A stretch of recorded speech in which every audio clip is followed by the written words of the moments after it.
Hey guys, it's Fiore from In. Please forgive my raspy sounding voice. I am fighting the flu. Boo. Okay, but I did want to show you guys how I made a simple mirror. So first, I want to quickly tell you that the person that showed me how to do this cool trick is Marianne McCain. In fact, the entire group of Bay City crew, they're always super knowledgeable, and I really love how explorative they are and how helpful they are in helping you learn how to do stuff. So Marianne showed me how to do a super simple mirror. So I'm going to show you guys because that's what we do. We pass the knowledge on. So as you can see, I've got like a tiny elevator sized dance studio that I would eventually like to do a music video for. But in order for it to have a good dance studio, you got to have a mirror, right? So let's start by making a mirror. Now, if you're an old school Second Life person, you're very familiar with shiny. Shiny meaning like a texture, like a texture layer here. You know, you get texture, bumpy, shiny.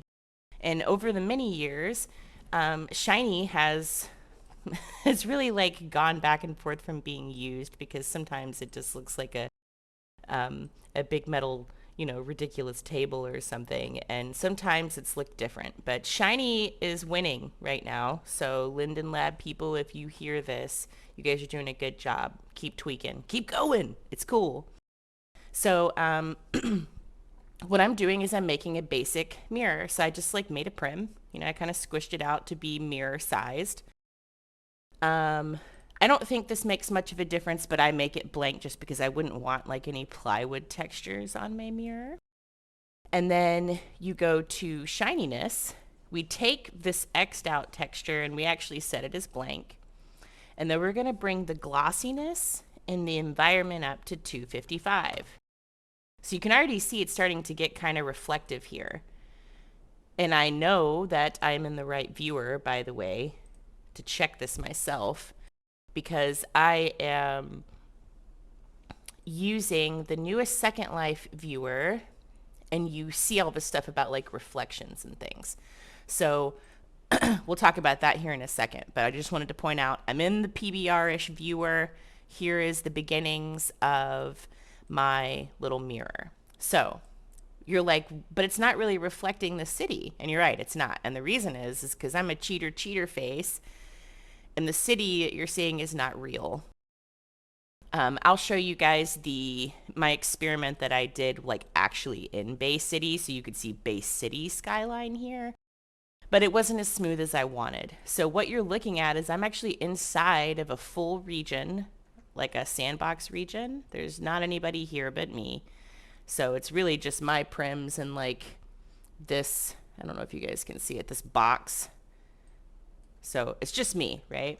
So what you're seeing in this mirror is sky, kinda.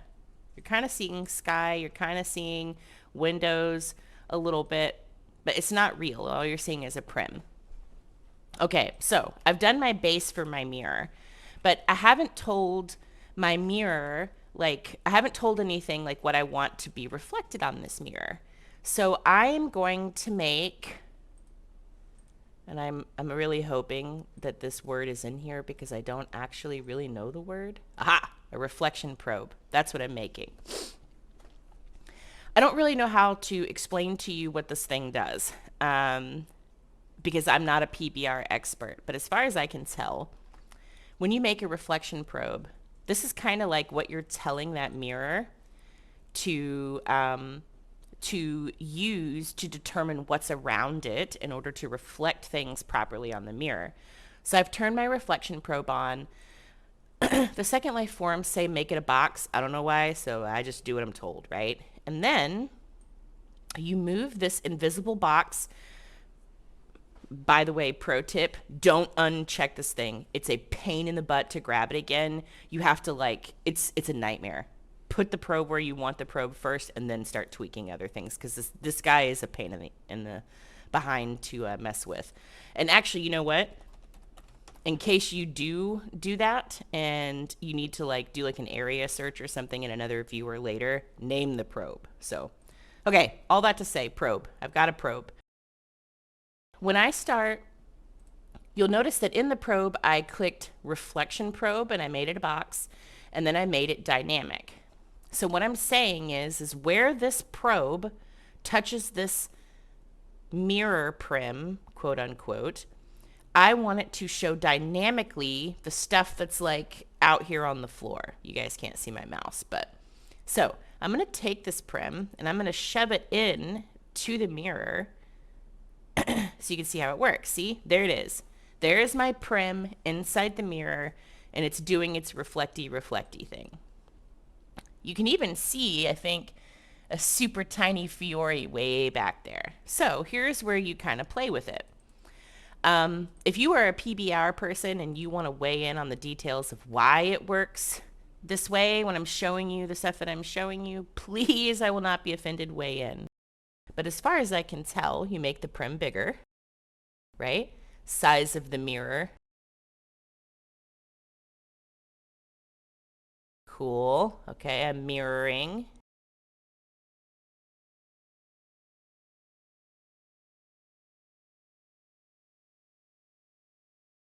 And just stretch this out the rest of the way. You can see I'm kind of going a little bit bigger because there's like a little seam, you know? So make that guy there. Okay, looks great. Might make it a little bit, just so it all looks normal. Like the reflection really goes down that way. Okay. So, long ago, when they first started doing this, it was my understanding that you had to be inside the probe, meaning this prim, that is phantom, by the way, it phantoms itself. I thought you had to be in the prim, right, in order for it to work correctly, but that doesn't seem to be the case. And this depth that you know, how wide you make the prim affects, you know, the distance that the reflection is going to be shown.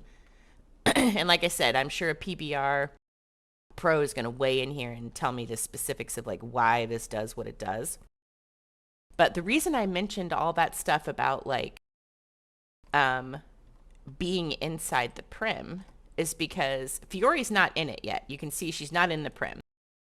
But watch what happens when you do go in the prim.